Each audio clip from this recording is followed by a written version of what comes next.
ටික්කා පුතේ කොහොමද ඉතින් මං ඒ පැත්තේ පොඩ්ඩක් යනින් ගමන් තමයි මේ හිටියේ මට පොඩ්ඩක් ඔයාලගේ ගෙදර ගිහිල්ලා එන්නත් ඕනි පොඩි වැඩ රාජකාරියක් තියෙනවා ලොකු සර්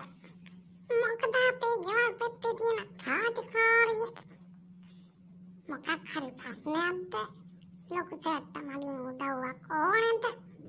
ගෙදර නම් ඉන්න එපා කවුරුවත් නම් නෑ ලොකු සර් ඔහේ දෙමව්පියෝ දෙන්න හැම කොහෙද ගියේ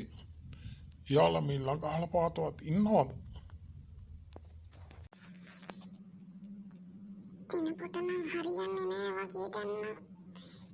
ඒ මොකද ලොකු සර් අපේ අම්මයි තාත්තයි හොයන්නේ මොකද්ද කාරණාව කිව්වන ටික්කා කාරණාවක් නම් දරුණුයි මොකද කිව්වොත් පන්තු වාර ගුරුතුමිය කිව්වා තම පන්තිය හරියාකාරව වැඩ කරන්නෙත් නෑ වැඩ කරන ළමයිට ඉඩ දෙන්නෙත් නෑ කියලා ඒක බලන්ඩයි මම මේ යන්නේ අපිට බැරනම් තමුසගේ දෙමව්පියන්ට හරි මේ ගැන කියන්න ඕනේ කියලා තමයි මං තමුසට දෙන්න හොඳ දඬුවමක් ලොකු සර් ටීචර්ට මතක වෙන්න ඇති මං දක්ෂ ළමයෙක් කියලා ඇත්තටම මං දක්ෂයි මං නම් හිතන්නේ එහෙමමයි මට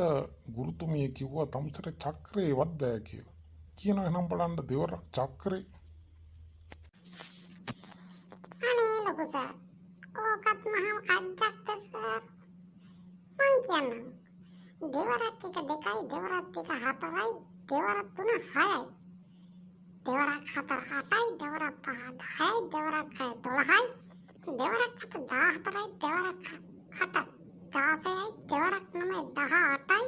දෙවරක් 10යි 20යි දෙවරක් 11 22යි තවත් කියන්න ඕන සර් දෙවරක් 12 24යි ඊවලේ පොඩි ප්‍රශ්න කියන්න එපා සර් මට කියනවා නම් ලොකු ප්‍රශ්නයක් කියන්න අප්පා හරි කමන්න යංකෝ අපි එහෙනම් ගෙවල් පැත්තේ ගිහිල්ලා අපි දෙන්නම කවුරුන් නැතත් කමන්නේ මට ගෙදර හරි බලාගෙන ආයේ පස්සේ දවසක ආවෑගිනි යමු